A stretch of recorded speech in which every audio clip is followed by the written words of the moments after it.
I came off a meeting, so I've got working with an organisation in Darwin, an organisation that provides business support training, like a program for Indigenous entrepreneurs remotely across the northern part of Australia. So it's a pretty cool organisation. They have been struggling with connecting with their audiences other than face-to-face. Like, it's that same old thing. It's like when you put one-on-one with somebody that like really needs you, the conversation flow works and then they come on board. But it's how do you do that at scale, right? And that's the big challenge. How do you do that so you've got this growing pipeline that you can like pick off the ones that fit and the other ones can all just whatever. So they hadn't actually done structured interviews as well, and they've had this task for about a month. All of the team was given, you have to speak to this many people in this category. And like I was speaking to the CEO yesterday because I got an email going, we've done them all. And it's like boom, boom, boom, boom, boom, boom, all these like Otter records coming in. Because actually part of the engagement is me to review that and use the language in order to rename their program, basically, so it has appeal to their audience.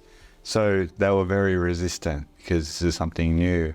But as it always happens, is that resistance, give yourself, they end up like, you got a week to do it because we've got this meeting, and then they all did it in the week, right? And now their whole perception, the whole perspective of these interviews has changed because they've understood, right? They've understood how much people appreciate being asked for their opinion.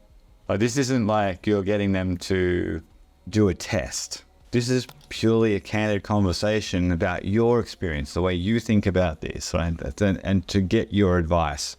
And that frame, when people share and you feel how much they've, like, how not necessarily fun, but like valued people feel by having that asked, it changes the perception. So you're going to come out of like this series of conversations and go, oh, this is different. It's not what I expected. It's enjoyable. I've got so much value out of it, because that's the part is, oh man, I can't believe he said this, or I can't believe she said this. That's perfect, right? That is the kind of aha moments that I want you to come out of this and go, wow, all I had to do was ask. So what do you do after you've had these calls?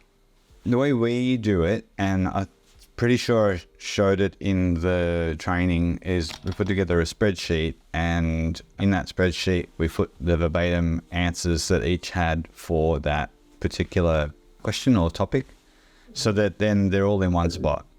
And from there you can do a bit of an analysis. You go, all right, that's interesting. Has that shown up? And this is just for that set, like a tab for each audience segment, right? So for us, for example, when we did the interviews for the grey nomads, right? So we had all the grey nomad responses in one thing. Actually, I think we even had all responses on the same tab, but we had a column for whether they were grey nomad, tradie, 4x4, whatever it might be. That way we could see overall themes, like what phrases come up about the problem just generally, but then what phrases come up as a pattern, because you're looking for patterns here. What do people say like consistently across? And then looking at, okay, so that's a general theme for everyone. Great, that needs to become part of our general message, our core story. But if it's something that's specific to that category, you're going to see patterns. That's why I say 5 people in each particular set, because 5 will show you a pattern. 8 will definitely show you a pattern, but 5 will show patterns, right? So it's like patterns of language use. That's what you're looking for, right? And then from there, typically we go, okay, so for us, we saw a pattern of language that was occurring a lot.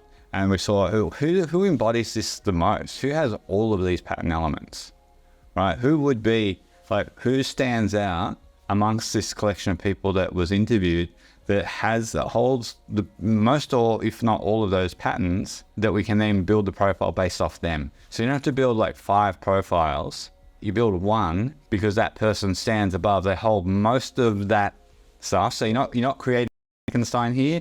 You're basing this on a real person that holds the majority of that pattern that you're seeing across that set, right? Because it's not about creating Frankensteins, and it's not about necessarily having like 5 variations of the grey nomad, for example, for us. We just needed one because that was like a clear representative of that group. Right? If we aimed at him, we're aiming at those others. We're going to hit those up. We're going to hit those others, right? So same thing for you. You do your 5 tradies, if that's what it is. You're going to come out of it with like some patterns, and then you're going to go, well, Bob actually is the epitome of those patterns. So if we speak to Bob, we speak to all 5 of those. So then we just create the profile on Bob, and then we do the buyer journey on Bob. And then from there, you share with me the recording of Bob. We talk about Bob, right? And that actually is going to inform, it's going to feed into the other work that we do as far as direction and naming and that. Because like honestly, this work helps us understand your business and your market, right? That helps us create something that's not guesswork. It's not based off cleverness, right? I don't want like to do award-winning work that wins creativity awards but doesn't actually deliver any results. That's a big problem with ad agencies and creatives. Is creative for creative's sake. They want to be smart, they want to be clever, but does it actually deliver? I take delivery. I take conversion over anything any day. Right? Because that's, you don't want to win. You don't want to have awards. You want to have results. So first of all, don't get fixed on any of these words right now. It's too soon. All right? Especially when we're going to look at impact, and that's going to change your purpose. Because I know you're thinking about it already this way, and that's good. But after we craft your impact statement, this needs to fit nicely underneath, actually synchronize with it beautifully. So there's going to be deep meaning in it. What I want you to think about for the what, and always when I do, every time I teach this stuff, I do it a little bit better or a little bit different. And so you're going to think about the what, and I'm going to put the replay up and you could jump in and have a look at that, and maybe that will help. But what is the outcome? Like, what is the result that you help your customers get? Right, so like, it's like, this is what we're going to deliver for you. So is it financial security? Is it financial stability?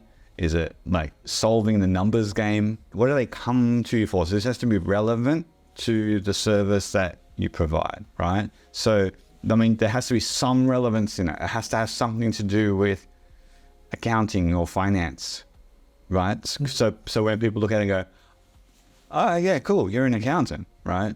But it's like on a deeper level, right? So it's like, what is the outcome? Like life quality, as long as there has to be some relevance in it, right? So when you look at our statement, it's help all brands be good for the world. The branding part of it ties in the outcome, right? So it presupposes there's something to do with brands in it.